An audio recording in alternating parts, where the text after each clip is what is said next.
the online right became enamored of a new epithet for liberals. NPC, short for non-player character? Non-playable character. Non-player character. What, you don't know about this? Do I get to tell you the NPC meme? Yes. This is the most important meme of our lifetime. The term was lifted from video games, where an NPC refers to the computer-controlled characters that populate the game while you, the live player, make actual decisions. NPCs don't have minds of their own. They don't have agency, they're automatons. You might have seen these memes, featureless gray faces sometimes surrounded by liberal icons. Elon Musk loved posting them. Liberals in this story thought what they were allowed to think, said what they were allowed to say. And once you identify, it's like the Matrix. Like you see Agent Smith everywhere. Illegal women, refugees welcome. I anticipate that's going to be the new NPC download. Orange the map. Liberty district. Like any good insult, the NPC meme served a dual purpose. It contains a kernel of truth about its target. We liberals can be conformist. We can be too afraid to offend. We can be overly deferential to institutions. We can be cowed by the in-group policing that we inflict on ourselves, and a little quick to take up whatever the cause of the moment is. But the real purpose of the NPC insult was self-congratulation. The right was full of live players. You could see it in their willingness to offend. What is a woman? Can you tell me that? I'll say what I want to say, and if the consequence of that is losing money, so be it. Their mistrust of institutions. Are you a conspiracy theorist? That is a pejorative, Senator, that's applied to me, mainly to keep me from asking difficult questions of powerful interest. I'll say it again. Do your own research. Their eagerness to debate what liberals would not even say out loud. It depends on what you mean by equality. You know, to shut up and obey, I just reject that completely. This became part of the Trumpist right's self-definition. They were the nonconformists. We are now the party of freedom and the party of speech. The coalition that wasn't made of automatons. In fact, we are just the party. And that's what America needed. Live players.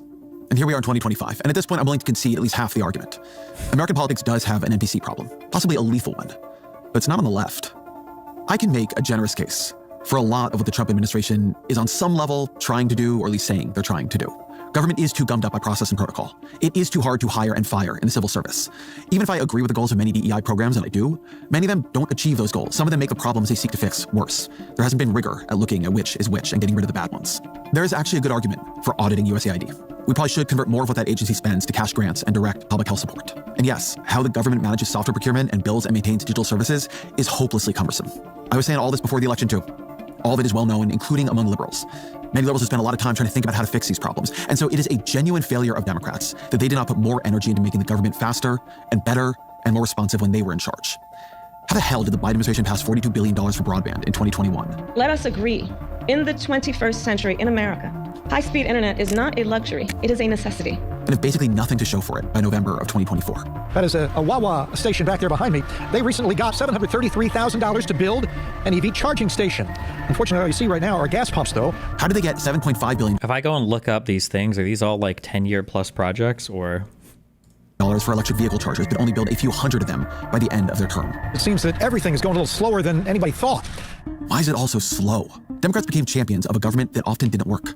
And that's part of the reason Trump won. Not the only reason, not the biggest reason. It's not as important as the price of eggs. But when people feel the government isn't working, the party promising change beats a party rallying in defense. When Elon Musk says that the election gave Republicans a mandate for reform, he's not totally wrong. You couldn't ask for a stronger mandate from the public. To have a majority of the public voting for President Trump, who won the House. The broadband stuff is huge infrastructure projects. Not only that, but like I feel like doesn't most of America, at least all the cities, don't they all have access to like really fast internet now? Like, isn't that like a thing that's been largely solved and we just don't talk about it anymore? I'm kind of curious. Like, are there any major cities where the majority of the city doesn't have access to at least like 50 down, 50 up, or?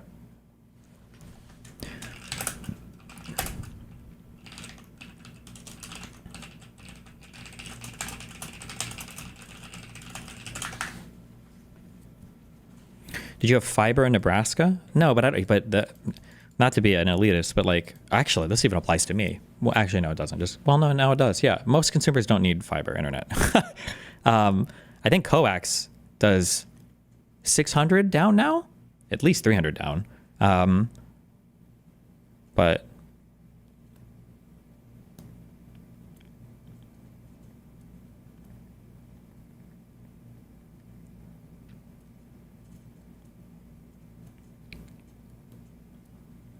the main issue with coax is latency? No, it's not. Fuck off.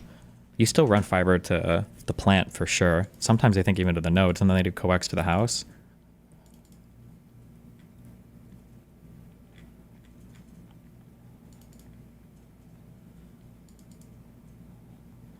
Coax does 2 gigabits down now. Is that true?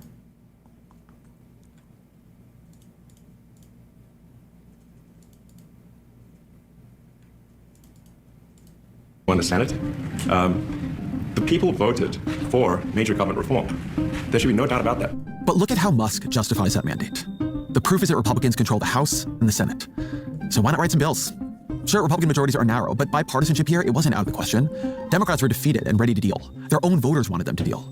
A January poll by CBS and YouGov found that 54% of Democrats wanted their congressional representatives to work with the Trump administration. 1 month later, February, and now 65% want all-out opposition. That is a lot of political capital the Trump administration burnt in just 1 month. And for what? I've covered Washington for decades now. There's gray in the spirit. If this was about policy, Trump and his team would have gone through Congress. They could have crafted much larger reforms using a wider set of powers, and they wouldn't be facing down the courts in the way they are now. But what they wanted wasn't policy. They didn't want to go line by line through USAID and figure out what worked and what didn't. They didn't want to think through new civil service regulations, balancing ethics and independence and responsiveness. What they wanted was power. What Donald Trump wanted was power. And so they're trying to remake our system of government, not our laws. And they've identified a weak point in the system, and now they're trying to drive a flaming Cybertruck for it. That weak point is Congress. And the reason the Trump administration might succeed in taking Congress's power is that they have turned congressional Republicans into NPCs. The vulnerability in the system here goes way back. In Federalist 51, James Madison set out the challenge he and his colleagues faced in writing the Constitution. He said, "In framing a government, which is to be administered by men over men, the great difficulty lies in this. You must first enable the government to control the governed, and in the next place oblige it to control itself." So how does a government control itself? The founders' idea was that it controls itself through internal competition between independent branches, each of which wants to protect its own power. Ambition must be made to counteract ambition, Madison wrote. But one branch was unquestionably designed to be stronger than the others. Congress controls the money. Congress can overturn presidential vetoes. Congress can impeach federal judges, cabinet officers, and the president. Why was Congress made so strong?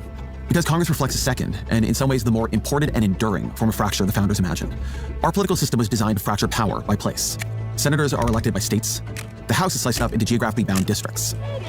That ultimately is what members of Congress are supposed to represent, the particular needs of a particular group of voters in a particular place. And so power would be fractured. It can never nationalize into just one force. The framers of the Constitution got a lot right, but they got a lot wrong, and one of the big things they got wrong was visible almost immediately. The founders imagined a political system free of political parties. But for much of American history, their second assumption held. Geography kept American politics fractured. It kept power fractured because it kept America's political parties fractured. Yes, we've had Republicans and Democrats for a long time. But in the 20th century, that two-party system was really a four-party system. The Democrats were split between the liberals we know today and the Southern Dixiecrats, a sort of internal party whose primary goal was upholding segregation. The Republicans were split between conservatives as we know them today and Northern liberals. It is astonishing from our vantage point to really wrap your mind around this. But it's true for much of the 20th century. To say you were a Republican or a Democrat didn't reveal whether you were liberal or conservative. In 1973,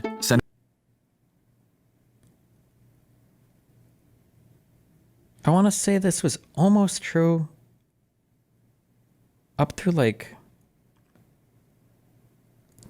the early mid-2000s, maybe even, where like you could still be kind of a conservative-ish, socially Democrat, or like a liberal-ish Republican, maybe, at least more so than it is today.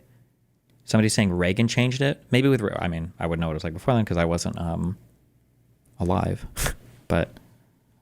Senator Joe Biden opposed the Roe v. Wade decision. Around that same time, President Richard Nixon proposed a universal health care bill and created the Environmental Protection Agency. The time has come for man to make his peace with nature. Politics was different. Can you explain this a bit more? This seems so impossible now. I don't know if he'll say it directly. He might because he's obviously a big fan of mine because everybody copies my points. No, I'm just kidding. One of the things that I used to say before, or I still say this, I still think it's happening, or it has happened fully now, and now we're in the doomsday, is people are naturally drawn to political groups or social groups where you kind of have a homogeneity of opinions, right? People will get drawn to these groups, and then they'll have their opinions, and they will be relatively uniform in their opinions. And that's not necessarily the worst thing in the world. It's just how people work. It's not going to change the color of this? Fuck you. The thing that made this okay before, I think, was you have 50 different states and you even have like different cities in these states where you have all of these different groups of people. A Republican who lives in, a Republican over here from Central California isn't going to be the same as a Republican over here from Georgia or Louisiana or Alabama. And a Democrat from up here in New York City probably isn't going to be quite the same as a Democrat from Nebraska, where I'm from, or Iowa, right? So you have people drawn into their groups, but there's a lot of different groups that people can be a part of. And so even though we're kind of homogenous, it's within like it's localized to some extent, you know? You've got your neighborhood or your local community, then maybe your school community, maybe up to your city, then your state, and then your country, unfortunately. But now, now I would say the issue is, as the internet has existed, all of these people are now expected to be the exact same. If you're a Democrat from Maine, you're supposed to be the exact same as a Democrat from Georgia. This is where you get when AOC won her election and then the Justice Dems started bombing all of the moderate Dems, or you get people like Hassan shitting all over Ossoff and Warnock from Georgia. It's because they have this national group of Democrats and they're all supposed to be the same. But the problem is that's unworkable. Democrats from every area probably shouldn't think the same thing. Same thing with Republicans from every area.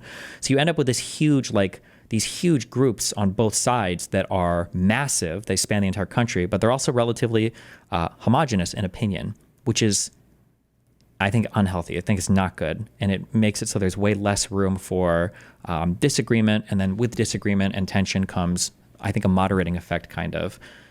So you just end up with a society that's way more polarized. There's two people on both sides, and then those poles are getting pushed further and further apart because all the moderating factors are being cut away from both groups. I think this is a big problem. I think it's been a big story of U.S. politics over the past at least 8 years, but it's not necessarily like a Trump thing or a Republican Democrat thing. I think it's majorly it's an internet thing. Then the parties were different then, because parties that contained so many different places and ideologies could not act in lockstep, and so bipartisanship was common. There's warm applause from members of both parties and the president sets to work. The Civil Rights Act of 1964, yes, it was pushed by a Democratic president, but congressional Republicans were crucial to its passage. Souvenirs go to Republican leader Everett Dirksen and Democratic whip Hubert Humphrey. When Nixon was refusing to spend money that Congress had appropriated, a policy known as impoundment, Congress acted to protect its power, Republicans and Democrats alike. The Congressional Budget and Impoundment Control Act of 1974 passed the House with only 6 no votes, only 6. It passed the Senate without a single vote in opposition. When Watergate began coming to light, Good evening. I want to talk to you tonight from my heart. it was ultimately Wait, who is getting their career destroyed for not agreeing with the majority opinion in the Dems? This shit happens on the Republican Party only for the moment. I feel like the problem is the Democratic governing majority has to follow a culture that they don't control. They have to follow kind of like the progressive culture. But so the elected body of lawmakers is chasing a culture that isn't necessarily congruent with the lawmaking body. It doesn't care about the lawmaking body. Whereas for the Republicans, it is the lawmakers, Donald Trump or MAGA, that are setting the culture. So the culture is keeping with the lawmakers. I think that dynamic, I've spoken about this every time here, that dynamic is just so much better for maintaining political power. Because on the MAGA side, because the lawmakers and the governing are setting the culture and the culture is trying to chase the lawmakers, you end up in this world where all of the culture is doing their best to appease the party. Whereas on the Democrat side, the Democrats have this impossible game where they're trying to both appease their party, the governing part, but they're also chasing a culture that is that is intrinsically alienating to the majority of the party, right? So that's why you get into these weird scenarios where the really easy comparison is BLM to J6. Like BLM, for all of its problems, had a more noble goal on paper than January 6th did. But BLM was an event that caused so many people to lose elections, to lose popular support. It had to be disavowed by Biden and Kamala. And look at what happened with look at what happened with Kamala. Tweeted out one time, she retweeted a link to a bail fund for Minnesota, just a bail fund, just for bail, not even to like fund people's like legal teams or to try to fucking bust people out or, you know, ship them, just a bail fund. And she was excoriated that. Even to this day, you'll find people who bring that argument up. Meanwhile, Trump pardons every single J6 offender, and it's perfectly fine, right? There's just them, Trump getting to set the culture and having people follow him is so much more effective for unifying the political power with the cultural power. Whereas on the left, the cultural power doesn't care about political power. If anything, they prefer not to be in power because it lets them endlessly critique power and complain and do nothing. And because of who they are, demographically, a lot of them are insulated from power. It doesn't really matter one way or another. People like, the Majority Report or, Hassan or, any of these people aren't affected at the end of the day by what the policy is. So it doesn't really matter to them. It doesn't affect them on a personal level. A delegation of congressional Republicans that persuaded Nixon to resign. Senator Scott and I have just concluded a visit with the president. He invited us down this afternoon to disclose. Sorry, just real quick. I'm just rereading the question. Who's getting their career destroyed for not agreeing with the majority opinion in the Dems? Like, even Bernie Sanders is getting shouted down at places. I remember even in 2020, I think, when he was giving stump speeches for Biden, I think there were, was it 2020? Black woman takes over mic, Bernie Sanders. And even Bernie is so cucked. He can't say anything. Was it this? Does anybody remember when this happened? Was it 9 years ago? Oh, so he was still even running for president, I think, right? He wasn't out of the nomination thing yet? With your presence. This is as far as Vermont Senator Bernie Sanders got into his Social Security speech at Westlake Park. Thank you, Seattle, for being one of the most progressive cities in the United States of America. Moments later, Black Lives Matter activists rushed the stage. We are trying. We're gonna let you on the mic. Activists who last year shut down a holiday tree lighting in the same park today prevented the most progressive candidate for president from speaking to thousands of people who came to hear him. I came here to join this rally and watch what was going on, not to listen to somebody take over the stage. As the crowd called for activists to step aside, Sanders waited patiently. We are shutting. We will shut it down. After about 20 minutes, Sanders' wife, Jane, appeared to give the signal it was time to go. Soon after, they left the stage. It was just disrespectful. Well, I think it's unfortunate because among other things, I wanted to talk about the issue of Black lives. The fact that the American people are tired of seeing unarmed African Americans shot and killed. But there are other issues as well that we have to talk about. This audio, hell yeah.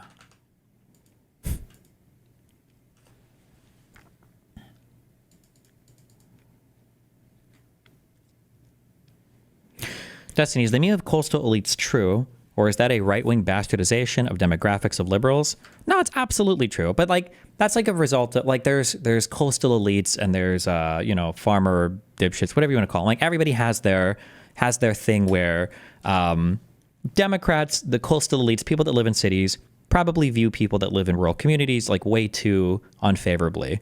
This white trash redneck dipshit. They assume that you're a farmer. What, you go out with your hoe and pickaxe and mine and do crops, and can you even drive, and how stupid is this guy? They might not know about all the technology utilized on farms. They might think that their children are uneducated, that they're all missing teeth or whatever. But I mean, it's the same the other way around, where people that live in rural areas are oh, city people, what do you do? Indoctrinate your children into satanic gay cults when they're 4 years old, and then you get, I don't even know, because all the old stereotypes are going to be a lot different now. Everybody has bad, when you don't hang out with another group of people ever, then you start to have caricatures of them exist in your mind. And so that was true of liberals who thought of conservatives, and it was true of conservatives who thought of liberals,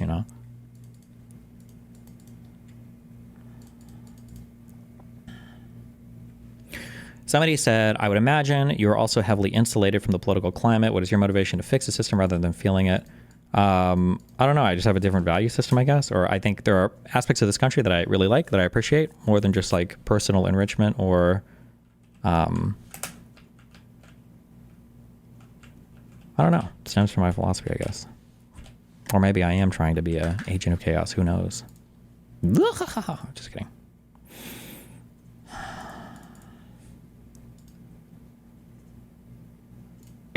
from my heart. It was ultimately a delegation of congressional Republicans that persuaded Nixon to resign. Senator Scott and I have just concluded a visit with the president. He invited us down this afternoon to disclose to him what we feel the actual conditions in the House and the Senate are relative to his situation. But that was then. Here in 2025, President Trump is impounding money that Congress has appropriated in clear defiance of that impoundment bill that passed nearly unanimously. He's trying to erase agencies that Congress created. And while the courts are standing in his way, Congress is doing nothing while Trump takes away their power. The reason USAID is going to cease to exist as it did before is because it should. At the end of the day, though, he's got to freeze everything in order to get his arms around it. Just give him a little time. We don't see this as a threat to Article 1 at all. We see this as an active, engaged, committed executive branch authority doing what the executive branch should do. It's astonishing. Republicans in Congress could demand that Trump cut them in. They won this election too. This is their job. It is their job to write these bills. Agreeing with Trump's policy aims need not mean agreeing with his power grab. The most powerful branch of government, the branch with the power to check the others, is supine. It is not that it can't act to protect its power. It's that it will not act to protect its power. This is a non-player Congress. What we are seeing is a collapse of the constitutional structure and the nationalization of the two parties. If Democrats controlled Congress right now, yeah, Congress would be a check on Donald Trump. Since Republicans control it, it is not. What matters is which party controls it and how that party acts. It is parties that now compete with each other, not branches. Parties are institutions. They can be more or less responsible. They can themselves be a check on abuses, even on their own side. I already talked about how Republicans were a check on Nixon.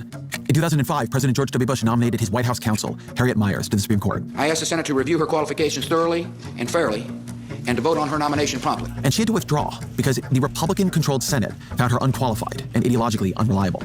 The fact that Bush wanted her on the court, that wasn't enough. Congressional Republicans had their own views. In 2009, President Barack Obama nominated Tom Daschle to lead the Department of Health and Human Services. Tom Daschle is one of America's foremost healthcare experts. Apparently, Mitch McConnell is one of the only Republicans with something that resembles a spine by voting against Trump's candidates, etc. I'm so sorry, but it doesn't count if you're doing this on your way out, when you're already done with your whole career. Like, McConnell voted against convicting Trump in the Senate on a bullshit reason because he said, oh, you can't impeach a guy who isn't president anymore. So, I mean, like, no, fuck McConnell. Experts, only to see Daschle withdraw. Daschle, who was a former majority leader of the U.S. Senate, was found to owe back taxes, and he thought his own nomination might fail to make it through a Senate filled with his former colleagues. But this Republican Party is no check on Trump. That's been the message of Trump's nominations. RFK Jr., Tulsi Gabbard, Kash Patel, Pete Hegseth. These were tests. Senate Republicans know these nominees are unqualified. You could see it in the hearings. Again, let's make it very clear for everyone here today. As Secretary of Defense, will you support women continuing to have the opportunity to serve in combat roles? As the leader of the intelligence community, how would you think you would be received based on some of these past actions to support or even to pardon Edward Snowden? I'm a doctor. Convince me that you will become the public health advocate, but not just churn old information so that there's never a conclusion. Senate Republicans don't want to vote for these nominees. Not one of them got into politics to confirm Robert F. Kennedy Jr., who ran for president in 2023, 2 years ago, as a pro-choice Democrat, as Secretary of Health and Human Services. But Trump knows what he's doing. You force people into submission early, and soon it becomes a habit. Congressional Republicans have their reasons for bowing to him. Washington is aflame with talk of the primary challenges that Elon Musk will fund against any Republican who makes trouble for Trump. All of them fear that Trump will personally weigh in against them in a primary.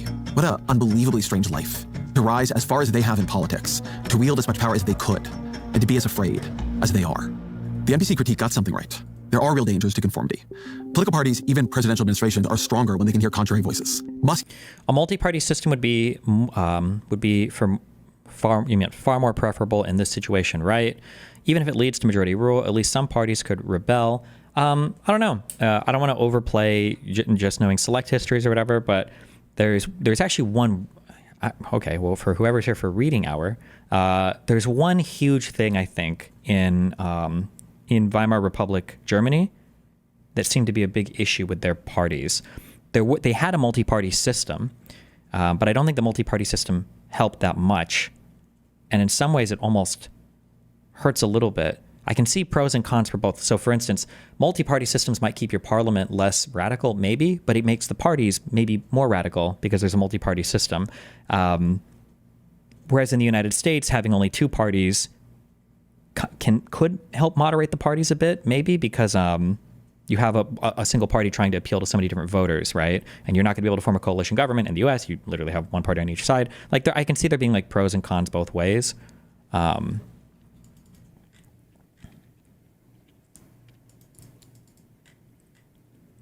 Someone said it's that the parties created their own institutions.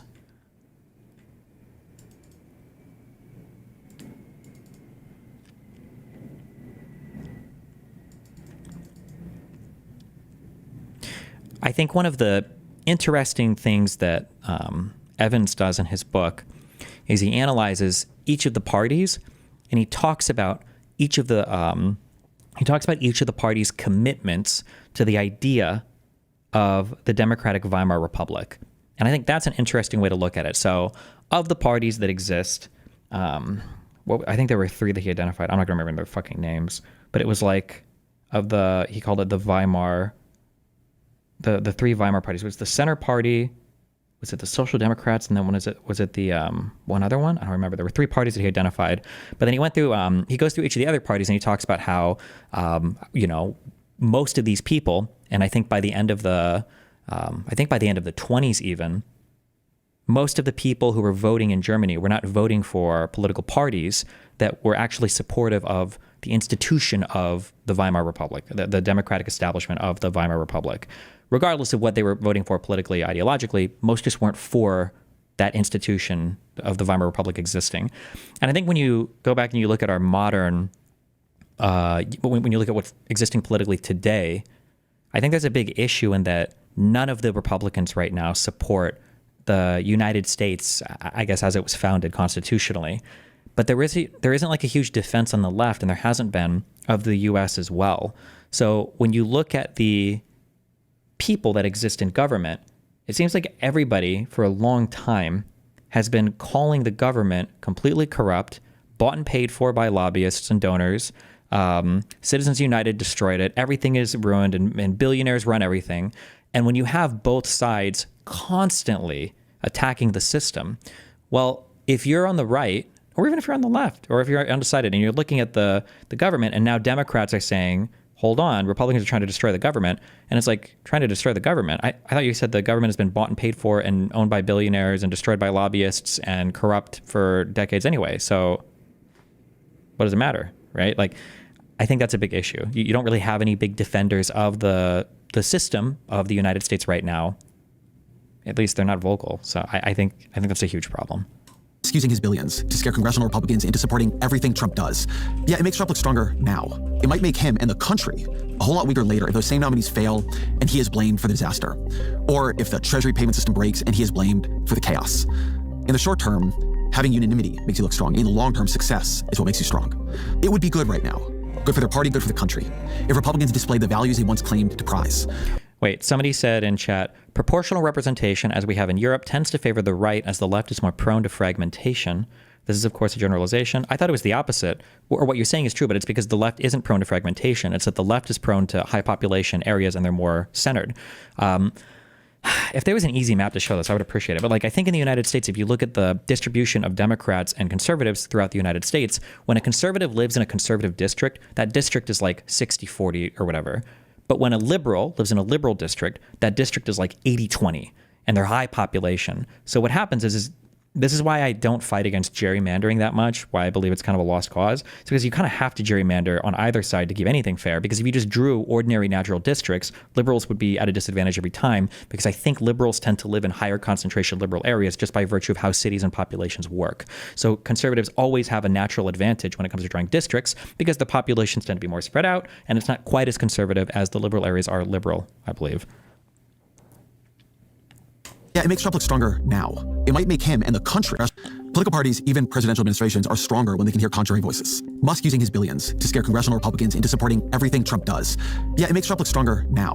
It might make him and the country a whole lot weaker later if those same nominees fail and he is blamed for the disaster. Oh, this guy's just talking about the parties in Germany. We have more left-wing parties than right-wing parties. Oh, that might be true too, maybe. I don't know. Or if the Treasury payment system breaks and he is blamed for the chaos. In the short term, having unanimity makes you look strong. In the long term, success is what makes you strong. It would be good right now. Good for their party, good for the country. If Republicans displayed the values they once claimed to prize, a willingness to offend their own side, a mistrust of institutional authority, an eagerness to debate the questions that those in power do not wish to see debated. But we are seeing none of that. This is the NPC problem we actually face. A non-player Congress driven by Republicans who serve Trump's ambitions first. Congressional Republicans who have gone quiet.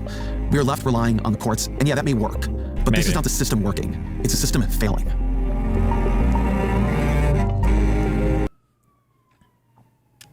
I thought districts took population into account. Are they solely geographic? Well, they try to draw them geographically, but it doesn't work. But I'm just saying that you guys all know how gerrymandering works, right? Gerrymandering isn't supposed to give you unbeatable districts. Gerrymandering is supposed to give the other side unbeatable districts. That's the goal.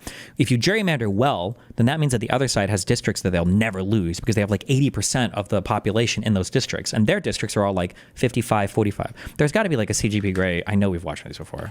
I feel like people don't know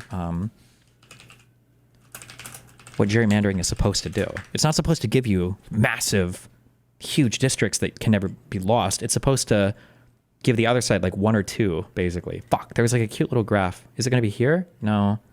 Was it in this video? Oh, maybe. Queen Lion of the Animal Kingdom is giving more democracy to her citizens by adding a legislative branch to the government. The citizens each get 1 vote and are divided into ranges. Each range will elect 1 representative to send to the newly created Jungle Council. To best understand how the system works, let's take a look at a small colony where there are just 2 political parties, the Buffalo and Jackalope. This colony is divided into 4 ranges. In the first election, Jackalope candidates win 2 of them, and Buffalo... Oh, fuck. This was the image I'm thinking of.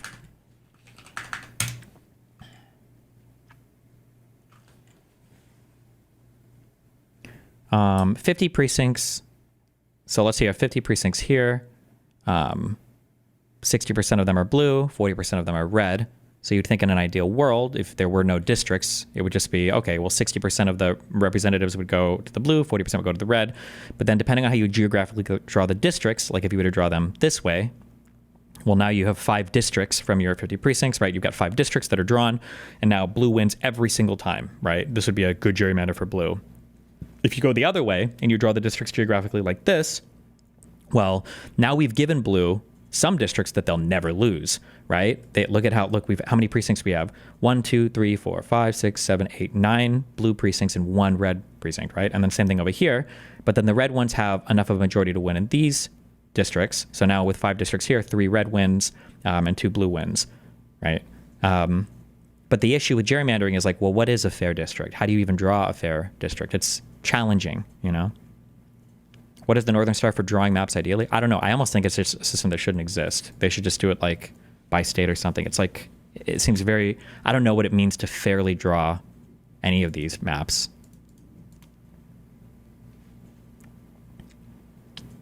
Why do we have districts? Well, because I think the idea is supposed to be that in the federal government, your representative is voting to represent the interests of your district. So if I live in a district that does a lot of farming and I elect my representative, when he's in Congress and they're voting on bills having to do with farming, my representative is voting in my interest. That's supposed to be the idea, right?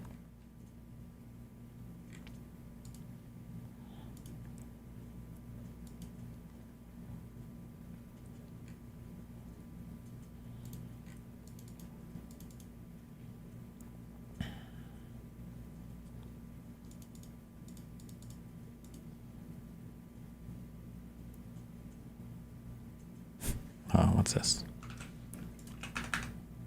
But, okay, we got it then. We got the picture.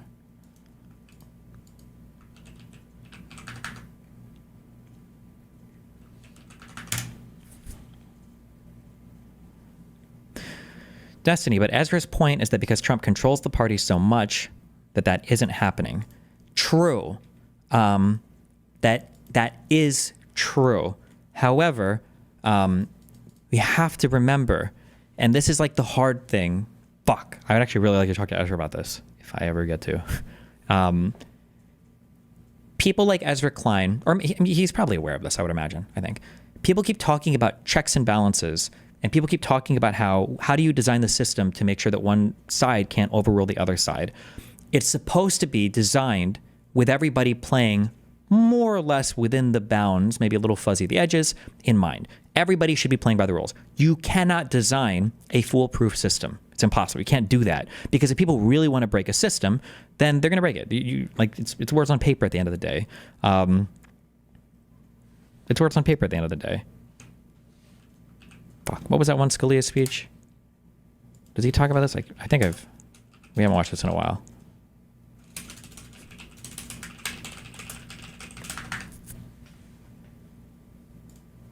Thank you, Mr. Chairman, members of the committee. I'm happy to be back in front of the Judiciary Committee where I started this pilgrimage. I am going to get even more fundamental than my good friend and colleague. The courts are meant to enforce the words on papers. No, that's what the executive branch is for. The courts are just meant to interpret the words on papers, basically, right? my good friend and colleague. Like him, I speak to students, especially law students, but also college students and even high school students, quite frequently about the Constitution, because I feel that we're not teaching it very well. I speak to law students from the best law schools, people presumably especially interested in the law, and I ask them, how many of you have read the Federalist Papers? Well, a lot of hands will go out. No, not just number 48 and the big ones. How many of you have read the Federalist Papers, cover to cover? Never more than about 5%. And that is very sad. I mean, especially if you're interested in the Constitution. Here's a document that says what the framers of it thought they were doing. Federalist Papers. Well, presumably, especially, I speak to law students from the best law schools, people presumably especially interested in the law, and I ask them. Okay, well, now that we've read like 20 of them, it takes a decent chunk of time to read the Federalist Papers. Motherfucker, these guys have to study for their classes, okay? They don't have time to recreationally read and opine on historic constitutional law, okay? It's like, isn't con law, that's like one class, okay? How many of you have read the Federalist Papers, especially if you're interested in the Constitution? Here's a document that says what the framers of it thought they were doing. It's such a profound exposition of political science that it is studied in political science courses in Europe. And yet we have raised a generation of Americans who are not familiar with it. So when I speak to these groups, the first point I make, and I think it's even a little more fundamental than the one that Stephen has just put forward, I ask them, what do you think is the reason that America is such a free country? What is it in our Constitution that makes us what we are?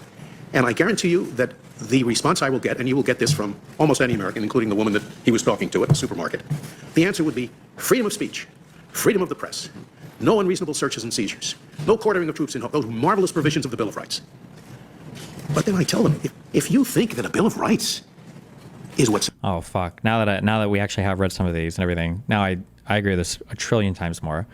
I didn't even realize, I'd forgotten you even said this, because I was echoing some of this in debates with people where it's like, why do you think America is such a great country? But like, the First Amendment and freedom of speech. Like, no, what? Freedom? No, what? That wasn't the revolutionary thing about the United States of America. Freedom of speech? Kill you in a video game. Of the press. Yeah. No unreasonable searches and seizures.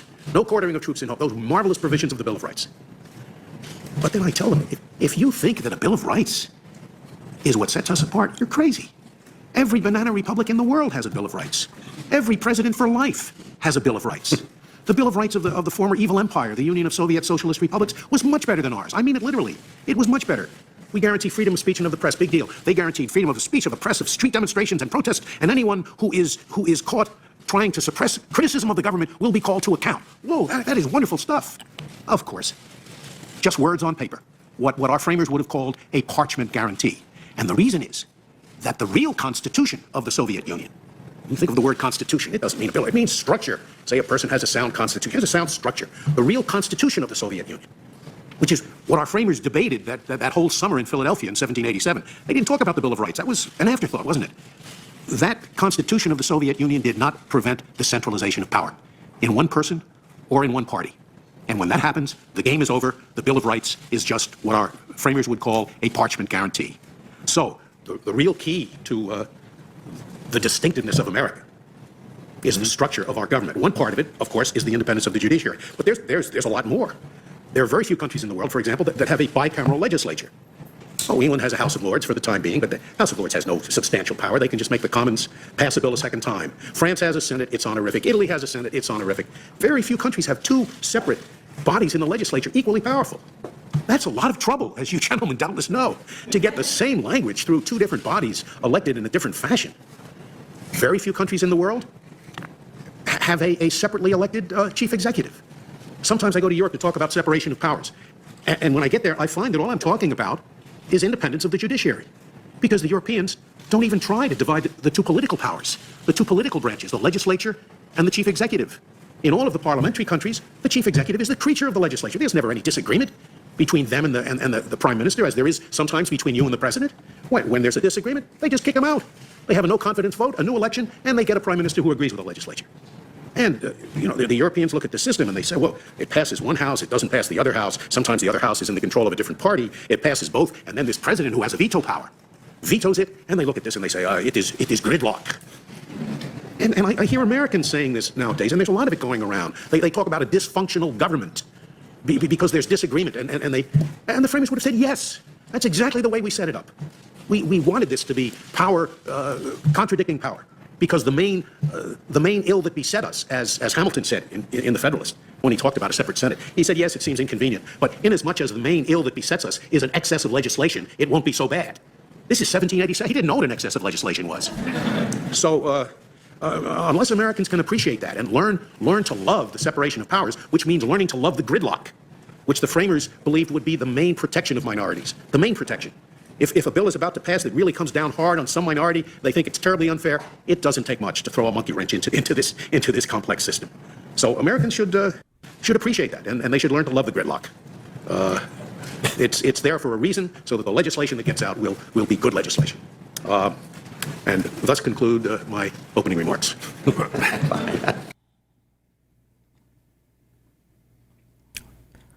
It's an interesting take on our government. No, it's not an interesting take. I'm sorry. It's a true take on our government. Didn't really address the not playing it all into the checks and balances thing, though, but still good to watch us every now and then. Okay. Scalia was a cool dude. No, I shouldn't say Scalia was a cool dude. He said some nice things. Yeah. If one side decides to break something, then no paper is going to save you. You can always fuck with that. It's like, I guess ironically enough, it's kind of like when Ben Shapiro talked about guardrails. Like guardrails on the sides of roads are just meant to help cars that are like veering off. But I don't think you generally build guardrails to like, okay, I'm going to start here. I'm going to accelerate to 140 miles per hour and I'm going to full on head ram this thing so that I go over. Like we have to build guardrails to stop that. You can't build a guardrail to stop that. You wouldn't be building roads anymore. We'd be building tunnels. Like, yeah, people need to realize that. What is this? I think liberals were hurt more by being seen as humorless, scolding school marm types than they were by any particular policy position, and the right immediately adopting this sort of outrage tone will not be to its benefit. Add another chapter to the book, Why We May Never Lose Again, unbelievably offensive. They've learned nothing. Ooh. White people are always up on some good, funny racial humor until it involves white people, and they are very much not, or at least some of them are. SNL had Tom Hanks play a racist Trump supporter who wouldn't shake a black man's hand. This propaganda is dumb and isn't funny. When will they learn?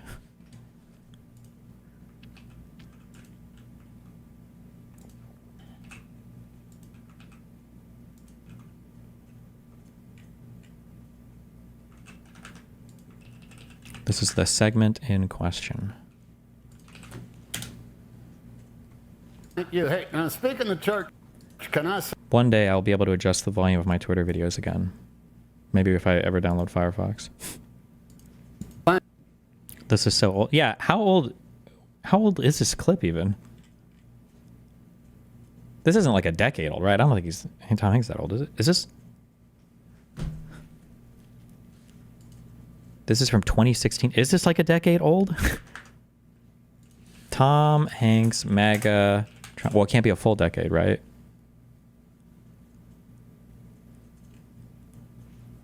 They did this for SNL's 50th anniversary. Oh, it happened yesterday. Okay. Has he done this character before, or am I just hallucinating?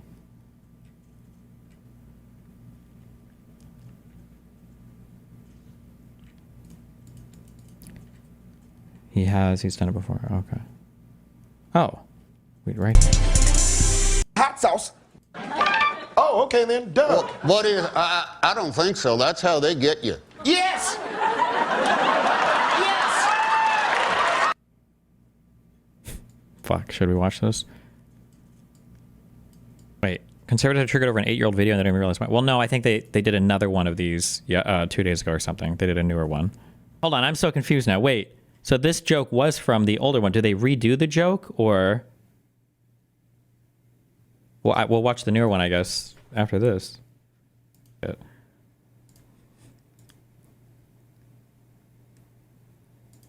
So what were?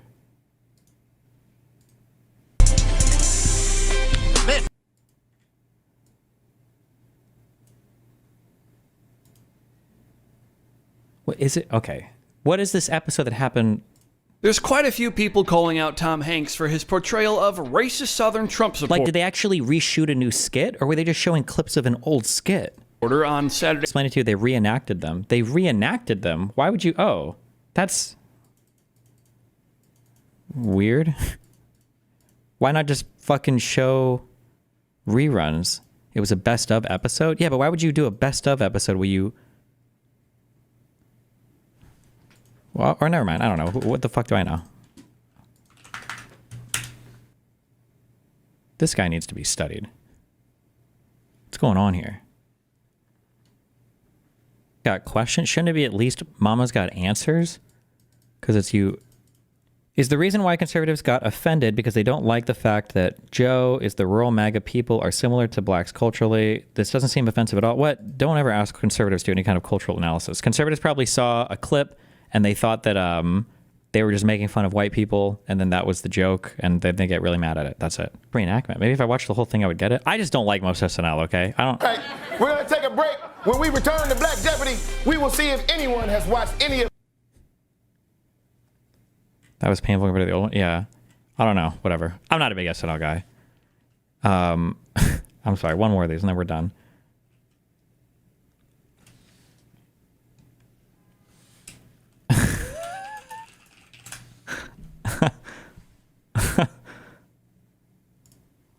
Good.